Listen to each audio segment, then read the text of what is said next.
once again, it feels like Groundhog Day from where we were on Thursday. We have the bill before us that was filed at 3 o'clock this afternoon. And we're in this committee hearing at 4:30, and you added 400 more pages to it.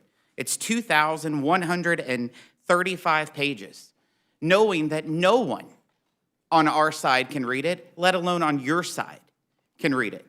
I think this is a horrible way to do business. The American people knows it's a horrible way to do business. And even 5 of your colleagues yesterday sent a letter to Speaker Pelosi saying they would not support this reconciliation bill without a full score of the Congressional Budget Office. It will take 2 weeks for the Congressional Budget Office to score the bill. And then they want 72 hours from that point to read it. This is a budget bill. A budget bill. A budget, according to Speaker Pelosi, says it's a statement of their values. And you know what? Let's look through the 400 new pages you added in, because there's a lot of things that you didn't point out, Mr. Chairman, that the American people needs to know that's in it. Like almost $350 billion tax cut for the 1%ers of this country. You put in the state and local tax cap that was on it at $10,000 a year, and you increased it to $72,500 per person in this bill. That shows your priorities. And you know what? I was like, where's $72,500 come from? Guess what? If you live in the state of New Jersey and you make $1 million and you're married, that's $72,500. New Jersey wasn't so good last night for the Democrats. Maybe this is a way to help them. I don't know, but I'm telling you, the American people do not like the direction of where we're going. And the fact that one of the biggest pay-fors in this bill is a tax break to the wealthiest 1%ers, that's your priorities? You know the bill that's before us right now, the bill before us will give a tax break to the 1%ers, but by the year 2023, it's a tax increase for a family of 4. A family of 4 will have a tax increase of $3,200 a year because you're letting the child tax credit expire in the year 2023.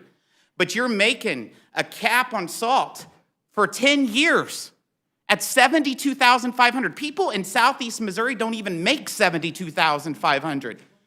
But you all are doing it. It is unacceptable, and you didn't even mention one of the biggest portions and changes in the bill in the opening part. And paid family leave, taxpayer paid family leave, there's no income. You can make $100 million and get paid family leave under this bill. This is what happens when you, maybe that's what you want to do. It could be what you want to do.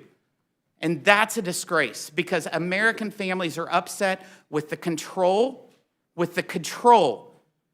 that this Congress is trying to have on their lives. And we saw that yesterday in Virginia. We saw that in Texas. We saw that in Minnesota. We saw it in New Jersey, and we saw it in New York. They're not happy with the direction of how things are going. And unfortunately, you all aren't paying attention to what happened last night. And you're trying to push through things that the American people don't want. They don't want this. And you don't even have the votes in your own party to pass this.